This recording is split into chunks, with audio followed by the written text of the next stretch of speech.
داستان ایک یتیم لڑکی کی جس پر زنا کی تہمت لگائی گئی تھی۔ یہ داستان اس یتیم لڑکی کی ہے جس پر ایک عورت نے ہی ظلم و ستم کیا، جس کو جان کر آپ بھی حیران ہو جائیں گے کہ کیا ایک عورت کے ساتھ ایسا بھی کر سکتی ہے، اور اس مسئلے کا مولا علی علیہ السلام نے کیسے کمال و حکمت سے فیصلہ کیا۔ یہ سب کچھ جاننے کے لیے جڑے رہیں ہمارے ساتھ ویڈیو کے آخر تک۔ جناب عمر بن خطاب کے زمانہ خلافت میں ایک شخص کے ہاں ایک یتیم لڑکی پرورش پا رہی تھی، اور وہ شخص کاروباری سلسلے میں اکثر و بیشتر اپنے گھر سے باہر رہتا تھا۔ زمانہ گزرنے کے ساتھ ساتھ وہ یتیم لڑکی اب بالغ و راشد ہو چکی تھی۔ لڑکی بہت خوبصورت حسن و جمال کی مالک تھی۔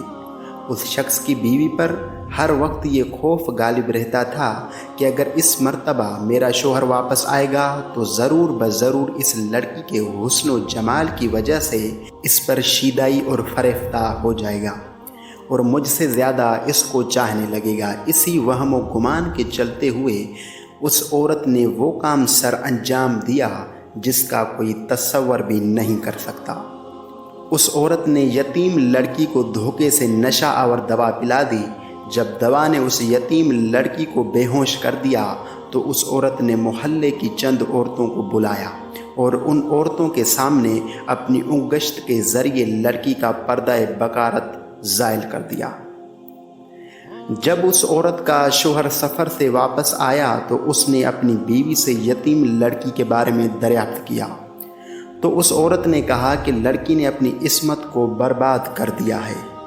جب لڑکی نے یہ تہمت سنی تو اس نے اپنی عصمت کی گواہی دیتے ہوئے قسم کھائی کہ ابھی تک کسی نامحرم ہاتھ نے مجھے چھوا تک نہیں۔ اس یتیم لڑکی کی بات نہ مانتے ہوئے اس شخص کی بیوی نے اس لڑکی پر گواہ پیش کر دیے۔ آخرکار یہ مسئلہ عمر بن خطاب کے پاس لایا گیا، جس کو سننے کے بعد عمر بن خطاب اس مسئلے کا فیصلہ کرنے سے عاجز ہو گئے، جس پر کاروباری شخص نے کہا ہمیں مولا علی علیہ السلام کی بارگاہ میں بھیج دیا جائے۔ جب یہ مسئلہ مولا علی علیہ السلام کی بارگاہ میں بیان کیا گیا تو مولا علی علیہ السلام نے اس عورت سے فرمایا جس نے یتیم لڑکی پر تہمت لگائی تھی، کیا تو اس لڑکی کے زنا پر شواہد و برہان رکھتی ہے؟ تو اس عورت نے کہا جو میں بات کہتی ہوں اس کی ہمسایہ عورتیں گواہ ہیں۔ یہ سن کر مولا علی علیہ السلام نے گواہوں کو حاضر کرنے کا حکم دیا۔ جب وہ گواہی دینے والی عورتیں حاضر ہوئیں تو مولا علی علیہ السلام نے مشرکین و کافرین کو واصل جہنم کرنے والی اپنی تلوار ذوالفقار کو نیام سے باہر نکال کر اپنے سامنے رکھ دیا، اور ان میں سے ایک عورت کو گواہی کے لیے اپنے پاس بلایا اور اس سے سوال کیے تو اس عورت نے بھی وہی بات دہرائی جو تہمت لگانے والی عورت نے کی تھی۔ اس کی بات سننے کے بعد مولا نے اس عورت کو وہیں اپنے پاس روک لیا اور گواہی دینے والی عورتوں کے پاس جانے نہ دیا۔ جب مولا علی علیہ السلام نے دوسری عورت کو گواہی دینے کے لیے بلایا تو مولا علی علیہ السلام نے اس عورت سے فرمایا اے عورت، کیا تو مجھے پہچانتی ہے؟ میں علی ابن ابی طالب ہوں، یہ میری تلوار ذوالفقار ہے۔ تو اس عورت کی طرح سچ بات کہہ دے جس طرح اس عورت نے سچ بات کہہ دی ہے، اور سچ بات بتانے پر میں نے اسے امان دے دی ہے۔ اگر تو نے بھی سچ بات کہی تو تجھے بھی امان ملے گی، اور اگر تو نے جھوٹ کہا تو اس تلوار سے تیرے 2 ٹکڑے کر دوں گا۔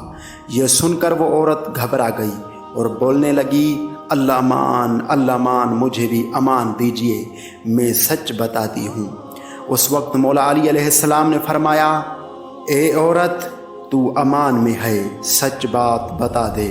عورت نے کہا مجھے اللہ کی قسم اس یتیم لڑکی نے کوئی زنا نہیں کیا۔ اصل بات یہ ہے کہ جب اس شخص کی بیوی نے دیکھا کہ لڑکی بہت حسین و جمیل ہے تو وہ اپنے شوہر کے فریفتہ ہونے سے خوف زدہ ہو گئیں، اور اس نے لڑکی کو نشہ آور دوا پلا دی۔ ہمیں بھی اپنے گھر بلایا اور ہمارے سامنے لڑکی کا پردہ بکارت و عصمت زائل کر دیا۔ اس پر مولا علی علیہ السلام نے بلند آواز میں اللہ اکبر کی صدا بلند کی۔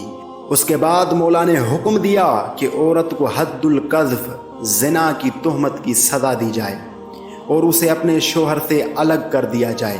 شوہر نے مولا علی علیہ السلام کے حکم پر لبیک کہتے ہوئے اپنی بیوی کو طلاق دے دی اور اس لڑکی سے شادی رچا لی، اور گواہی دینے والی عورتوں کے لیے عقر کی سزا قرار دی گئی۔ عقر کی سزا اس ٹائم 400 درہم تھی۔ مولا علی علیہ السلام نے اس یتیم لڑکی کا حق مہر اپنے مال سے ادا کیا اور مرد سے کوئی چیز نہ لی۔ اس کے بعد اس لڑکی نے اور مرد نے زندگی کی ایک نئی شروعات کی۔